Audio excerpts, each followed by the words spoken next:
Bom dia. Estamos iniciando hoje a segunda carta a Timóteo. Timóteo, 2 Timóteo, capítulo 1.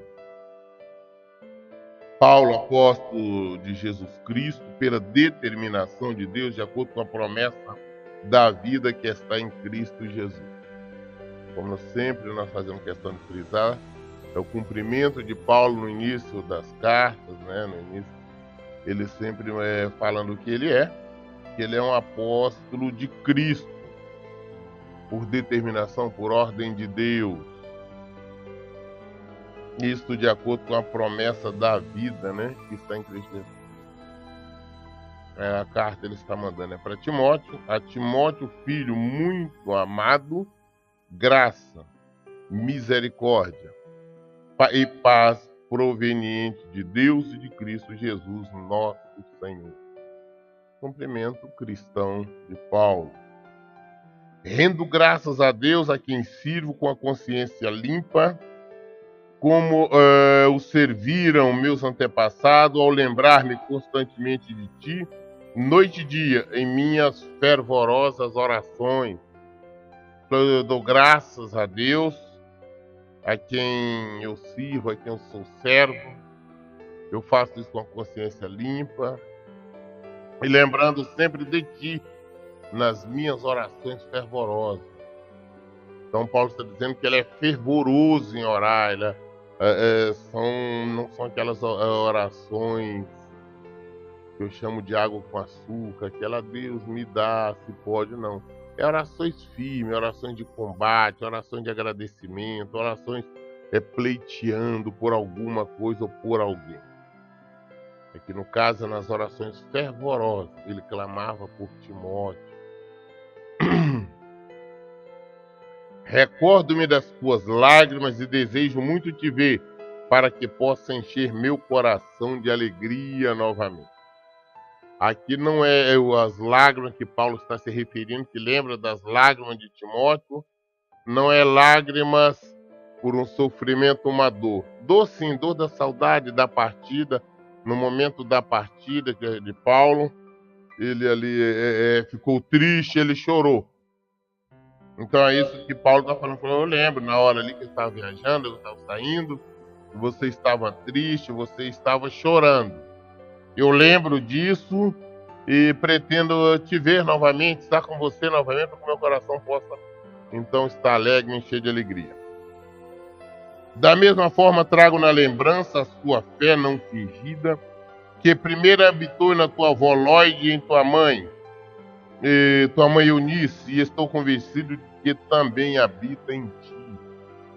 Olha, eu também estou convencido da fé da tua avó, da tua mãe, e tenho certeza que da mesma forma você é um homem de fé igual a tua mãe e tua avó, né? Por esse motivo, mais uma vez, quero encorajar-te que reavives o dom de Deus que habita em ti mediante a imposição das minhas mãos. Como nós falamos antes na primeira carta, Timóteo era um filho da fé de Paulo. Foi Paulo que ungiu, Paulo que o consagrou como pastor. E ele está falando, eu quero que reaviva, né? Através, não esqueça que fui eu que o levantei, eu que orei, eu que te ungi. Em o nome de Jesus, é claro.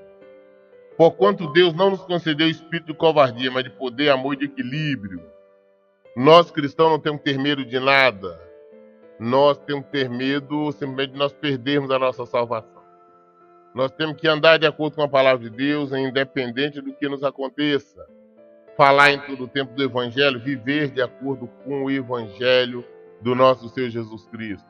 Nós temos uma missão, se a nossa missão é pregar o Evangelho, levar a palavra, que assim nós façamos. Assim sendo, não te envergonhe do testemunho do nosso Senhor, nem de mim, prisioneiro nele. Pelo contrário, participa comigo do sofrimento pela causa do Evangelho, conforme o poder de Deus. O Evangelho hoje é muito comum as pessoas hoje se envergonharem do Evangelho. Conhecemos pessoas, todos nós conhecemos pessoas que no trabalho, no colégio, nas rodas sociais, ninguém sabe que elas são cristãs, ninguém sabe que elas são evangélicas, elas se escondem. Elas têm medo da discriminação. Então elas se envergonham do Evangelho. Ela, quando está no meio dos escarnecedores, ela participa desta roda. Eu chamo essas pessoas de cristãs, de evangélicos 007. São os evangélicos agentes secretos, que ninguém sabe que eles são evangélicos. Ninguém sabe, às vezes nem na casa deles. No bairro, na rua, ninguém sabe. Porque eles têm vergonha de falar que são evangélicos. Eles têm vergonha de assumir diante de todos que são evangélicos, que frequentam uma igreja evangélica ou que faz qualquer coisa.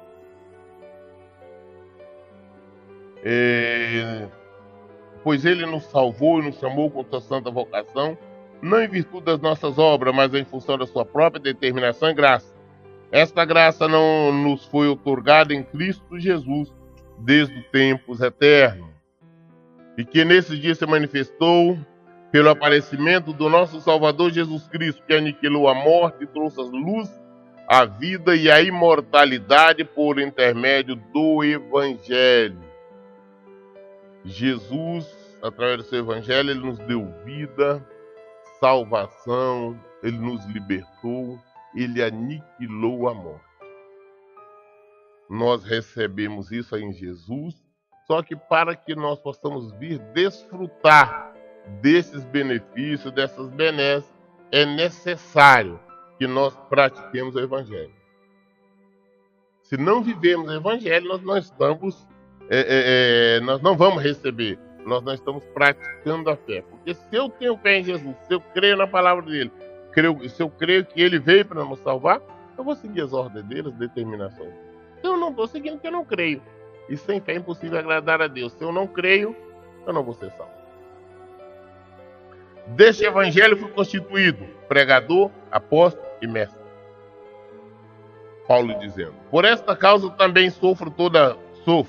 Todavia não me envergonho, porquanto sei em quem eu tenho crido e estou plenamente convicto de que ele é poderoso para guardar o que ele confia até aquele dia. Paulo nós sabemos da história dele, o que mais sofreu pelo evangelho, foi perseguido, apedrejado, preso, né? E nós sabemos o final dele, mas ele foi executado em Roma. O que ele sabia de tudo, mas ele cria que tinha que crer. Ele pregava o evangelho, não com outro qualquer interesse escuso, mas porque, como ele disse, ele tinha uma ordem, um prisioneiro em Cristo. E nós temos que ser prisioneiros em Cristo, saber que nós não temos como sair. Nós estamos presos em Cristo, então nós temos que obedecer. Paulo era um pregador, um missionário, um dos que mais abriu igreja. Preserva com fé e amor em Cristo Jesus o exemplo da sã teologia que observasse em mim. Guarda o bom tesouro que, com a ajuda do Espírito Santo que habita em nós. Paulo tinha condições de pedir, de mandar que as pessoas o imitassem, porque ele imitava Jesus Cristo. Eu fico analisando isso. Quantas pessoas têm condição, têm a tranquilidade de poder pedir, exigir e ficar totalmente tranquilo, ele se examinando, poder falar para alguém que não pode me imitar, que eu estou imitando Jesus. A minha vida é essa. Quantos pais podem ter essa certeza, falar, não, eu quero que o meu filho, minha filha me imite, porque eu imito Jesus. Nós temos que entender que o Senhor, ele examina, ele conhece os nossos pensamentos.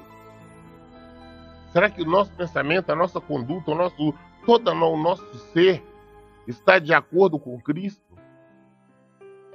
Será que nós temos certeza que nós queremos que nossos filhos nos imitem, nossos amigos, as nossas ovelhas? Paulo queria, podia abrir a boca e falar. Nós temos que seguir o exemplo dele, nos examinar, seguir a Cristo para que nós possamos ser exemplo. Estás bem ciente de que todos que estão na província da Ásia me abandonaram, até mesmo Fígelo e Hermógeno. O Senhor conceda misericórdia à casa de Onésipo, porquanto muitas vezes ele me abençoou com ânimo e não se envergonhou por eu estar preso.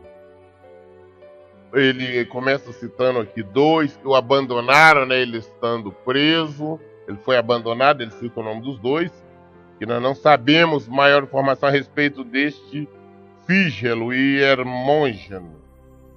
Mas em contrapartida ele já está exaltando aqui os da casa, ou seja, não foi não somente o Onésipo, mas a casa dele, os parentes, né? Que o abençoou e não teve vergonha, não se afastou por ele estar preso. Pelo contrário, assim que chegou a Roma, procurou-me com persistência até me encontrar. O Senhor lhe conceda que naquele dia se encontre com as misericórdias da parte do Senhor. Tu bem sabes quanto serviço ele me prestou em Éfeso. Está exaltando esse Onésimo. Porque essas cartas, quando Paulo escreveu, ele estava preso. Né? Ele estava em Roma, depois de ter chegado lá preso, por receber acusações dos judeus que o queriam matá-lo em Jerusalém. Aí ele apelou para César. Tu, porém, meu filho, fortalece-te na graça que há em Cristo Jesus. O que ouviste de mim diante de muitas testemunhas, transmite a homens fiéis e capacitados, a fim de que possa igualmente disciplinar ao outro. O que você aprendeu de mim, segue isso. E também escolhe homem sério, ensina da mesma maneira, para que estes também, depois do que tenham aprendido, possam estar ensinando ao outro. É fazer aquilo que Jesus nos disse: ide fazer discípulos. Essa é uma ordem direta do Senhor Jesus. É a nossa obrigação ensinar as pessoas para que elas também possam estar ensinando o outro. Eu admiro muito a Paulo, porque veja um homem que, preso, sabendo que poderia ser executado, a sentença ser a qualquer momento, mas ele não parou de pregar o Evangelho. Ele não reclamou. Ele não se enfureceu. Ele não ficou com raiva ou amaldiçoou. Ao contrário, continuou pregando o Evangelho. Paulo pregou o Evangelho até na hora da morte. Estava na prisão. Ele continuou pregando, enviando cartas, exortando, admoestando, consolando, confortando. Esse foi o Paulo, ex-Saulo de Tarso. 2 Timóteo, capítulo 2. Tu, portanto, meu filho, fortalece-te na graça que há em Cristo Jesus. O que eu viste de mim, diante de muitas testemunhas, transmite a homens fiéis e capacitados, a fim de que possa igualmente disciplinar outros. Participa dos meus sofrimentos como bom soldado de Cristo Jesus. Nenhum soldado em serviço se permite envolver em negócios da vida civil, porquanto o seu objetivo é agradar aquele que o recrutou para a guerra. Ele estava chamando Timóteo, dizendo: nós somos soldados de Cristo. E um bom soldado, ele não se envolve em nada, em obras, coisas civil. Um soldado, quando vai para um país, para uma guerra, para um lugar distante, ele vai como combatente, ele vai combater. Ele não está preocupado, ele nem pode se envolver em qualquer tipo de negócios. Ele não pode estar ali comprando, vendendo ou interesses outros. Ele vai para combater. Ele é um soldado. Ele não se envolve nas questões civis. Ele é um militar, um soldado. Assim também somos nós. Nós somos enviados para a guerra. Nós somos soldados de Cristo. Nós estamos em combate. Não combate contra pessoas, porque a nossa luta não é contra a carne e o sangue. A nossa luta é espiritual. Nós estamos em combate. Então nós não temos que envolver com outra coisa, a não ser com o Evangelho. A viver de acordo com o Evangelho. Se nós sairmos do Evangelho, não, nós vamos fazer isso, ou pensamos isso que é bom, que as pessoas fazem, nós estamos deixando de ser um soldado de Cristo. Nós estamos desertando. É exatamente como um soldado, um desertor, quando chega em algum lugar, vai fazer o que não deve, abandona a farda, abandona o seu comando. Assim também é quando nós nos envolvemos em coisas que não devem. Nós abandonamos a nossa missão para nos envolvermos em prostituições, em mentiras, em engano, em desonestidades. Isso é deserção. Nenhum soldado em serviço se permite envolver em negócios da vida civil, porquanto seu objetivo é agradar aquele que o recrutou para a guerra. Da mesma forma, nenhum atleta é coroado como vencedor se não competir de acordo com o regulamento. É outra informação que nos traz isso, a comparação. Que qualquer atleta, nós sabemos, para ele vencer uma competição, ele só vai vencer se ele correr, se ele praticar, ele correr de acordo com as normas já pré-estabelecidas. Se ele correr, se ele fizer de uma outra maneira, fazer isso ou dessa maneira, ele não, já está sendo descartado. Então nós temos uma maneira correta de agir.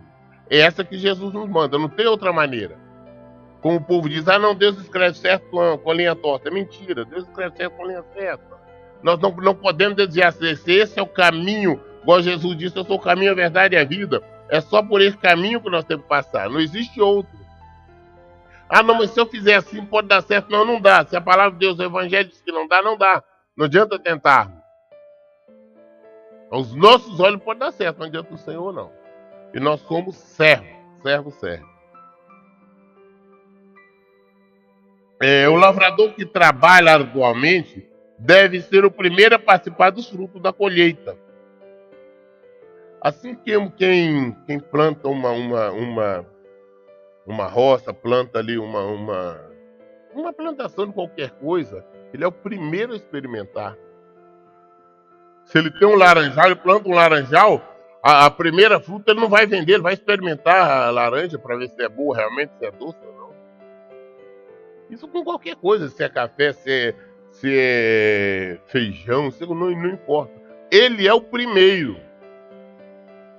O lavrador é o primeiro a experimentar o fruto, né, para saber se realmente está de acordo.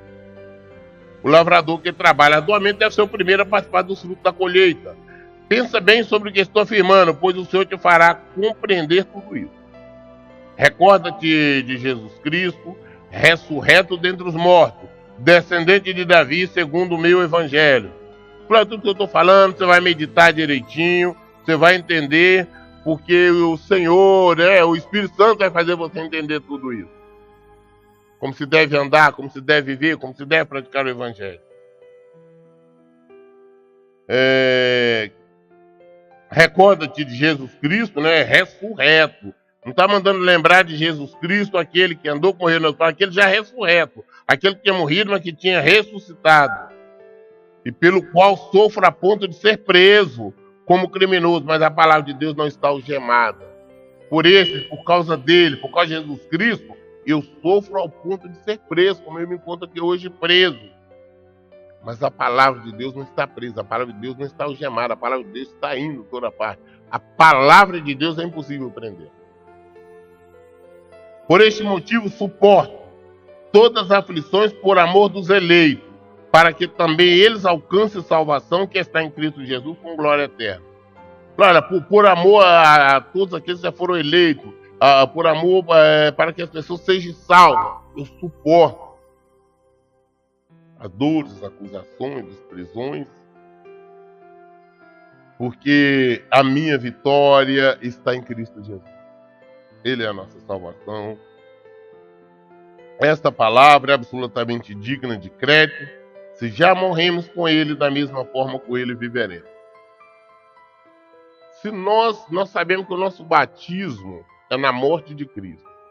Se nós fomos batizados na morte dele, então nós morremos para o mundo. O que é morrer para o mundo? É você não participar das coisas erradas que o mundo oferece. Eu sou morto para o mundo, então não vou me envolver. Eu sou morto para o mundo, então não vou cometer pecado de fornicação, de adultério, de mentira, de desonestidade. Porque eu sou morto para isso. Eu vivo em Cristo. Se a minha vida está em Cristo, eu ando de acordo com Ele. Essa aqui é a questão. Se já morremos com Ele, da mesma forma que viveremos. Vivemos em Cristo e sabemos também que nós teremos vida eterna nele. Porque nós vivemos a morte dele. Para termos vida em Jesus, nós temos que viver a morte dele aqui. Porque eu vejo muita gente falando: ah, não, é maravilhoso ser cristão. É ótimo, é uma facilidade. Não conversa piada, um engano. Não é fácil, não. Não é fácil ser cristão. Não é fácil ser discípulo de Jesus. Você recebe acusações o tempo todo. O mundo nos bombardeia o tempo todo com oferecimento. Todos os oferecimentos, todo tipo de diversão, todo tipo de atrativo, todo tipo de coisa que a nossa carne gosta. E nós temos que estar rejeitando constantemente. Nós temos que ser mortos para tudo isso. Nós temos que vivermos a morte de Cristo todo momento. Todo momento temos que estar dizendo não para isso, não para aquilo. Isso é viver a morte de Cristo. Porque com Ele nós queremos viver. Com Ele nós queremos reinar. Então quando alguém está dizendo: ah não, ser cristão é ótimo, é tranquilo, é maravilha, eu me assusto. Porque eu não creio que essa pessoa realmente seja convertida. Porque ser convertido nós lutamos todo dia. Nós lutamos contra a nossa carne, contra tudo. É uma batalha constante. Eu luto todos os dias. Não existe essa questão que eu sou cristão e eu vivo uma maravilha que eu não vivo, não. Uma luta interna constantemente. E eu sei que eu vou viver essa luta enquanto eu estiver aqui. Até o dia que o Senhor me chamar, eu estarei nessa luta. Porque eu vivo num lugar que não nos pertence. Aqui, esse território é um território inimigo. A minha vida está em Cristo. Essa palavra é absolutamente digna de crédito. Se já morremos com Ele, da mesma forma que viveremos. Se perseverarmos com Ele, igualmente o reinaremos. Se o negarmos, Ele também nos negará. Só que as pessoas fazem questão de afirmar que não nega a Cristo. Só que elas não negam a Cristo de boca. Mas no coração já negou. Pessoas estão lendo a Bíblia, estão falando que Deus é bom, que Jesus é maravilhoso, mas continuam no pecado. Isso é uma negativa. E será negado por Ele. Mas se somos infiéis, Ele, entretanto, permanece fiel, pois não pode negar-se a si mesmo. Glória a Deus. Continua a lembrar essas orientações a todos, advertindo solenemente na presença de Deus, para que não se envolvam em discussões acerca de teorias vazias. Isto não produz nada de bom e serve tão somente para perverter os ouvintes. As pessoas, nós vemos isso em muitas pregações, nós vemos isso nas igrejas, nos templos, nas denominações, pastores, pregadores, né? Entrar em uns assuntos que nada tem com o evangelho, traz uma discussão, traz uns assuntos à baila, traz história, traz um monte de coisa que nada tem, que nada serve para o crescimento espiritual das pessoas. Nós temos que nos firmar no Evangelho. É isso que nós temos que falar. Nós temos que falar de Jesus. É de Jesus que eu tenho que falar. Eu não tenho que falar de Josué, de Davi, de quem quer que seja. Eu falo de Jesus, porque é Ele que nos salva, é Ele que nos dá vida. Procura isso sim, apresentar-te e aprová-lo diante de Deus como obreiro que não tem do que se envergonhar e que maneja corretamente a palavra da verdade. Procurar apresentar diante de Deus como obreiro de Deus, não obreiro de um templo, não obreiro de igreja, de denominação, não. Obreiro do Senhor. Apresentar diante dele como sabendo que não tem nada do que se envergonhar. Nos meus pensamentos, no meu coração não tem nada que eu possa me envergonhar. Mas que eu esteja falando, vivendo, agindo de acordo com a palavra de Deus.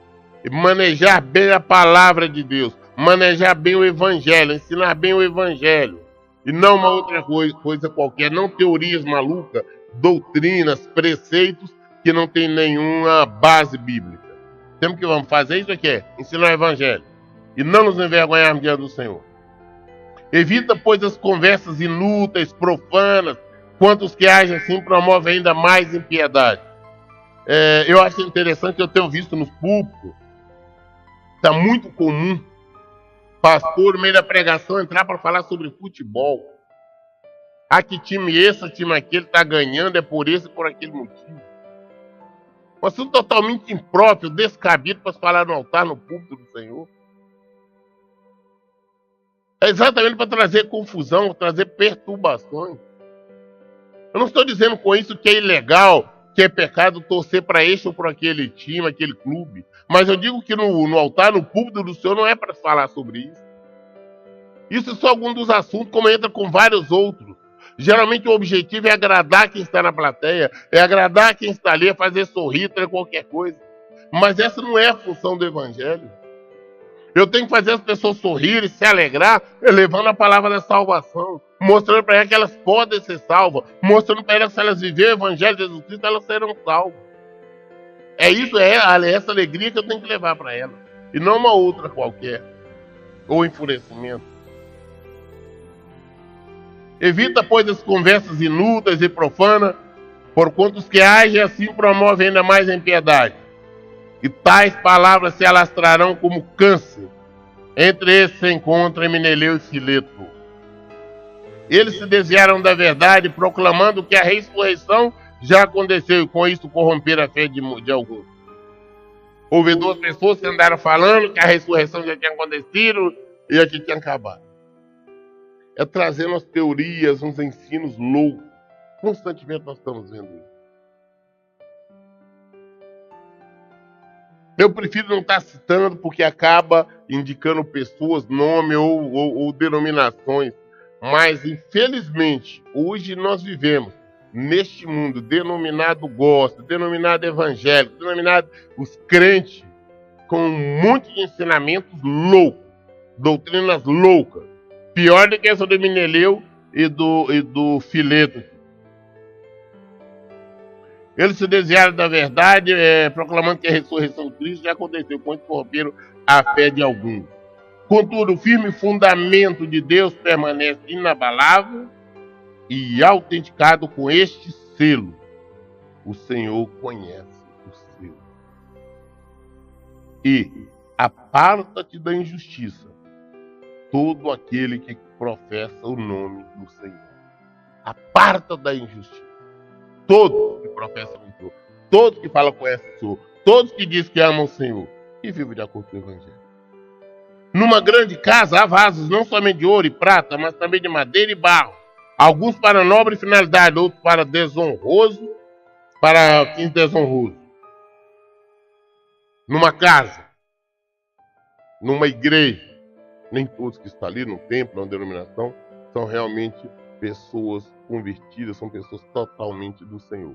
Numa grande casa tem os de honra, mas tem os de desonra. Tem muitos que estão ali realmente, a maioria, buscando o Senhor, mas estão ali por inveja, por qualquer outro motivo. Esses, infelizmente, não conhecerão a salvação, a vida no Senhor. Foge igualmente das paixões malignas da juventude. Não, se alguém se purificar destes pecados, será como vaso de honra, santificado, útil para o Senhor e preparado para todo bom serviço. Se abandonar o pecado, viver de acordo com a palavra de Deus, será vaso de honra. Se não, será vaso de desonra. Foge igualmente das paixões malignas da juventude, segue a justiça, a fé, o amor, a paz, em comunhão com os que invocam o Senhor de coração puro. Abandona as paixões malignas, abandona esse cuidado com essa questão da sexualidade. Quando você é jovem, comete muita bobagem. Vamos olhar, os jovens principalmente, vamos olhar para o Evangelho, vamos fugir disso, não vamos seguir essa mesma corrente mundana, não. Rejeita as questões insensatas, improdutivas, sabendo que geram apenas discussões. Ao servo do Senhor não convém discutir, mas sim ser amável para com todos, capacitado para ensinar, paciente. Deve saber corrigir com mansidão aos que lhe opõem na expectativa que Deus lhe conceda o arrependimento, conduzindo-o ao pleno conhecimento da verdade. para que dessa maneira retorne ao bom senso e se livre da armadilha do diabo que os capturou a fim de agirem conforme a sua vontade.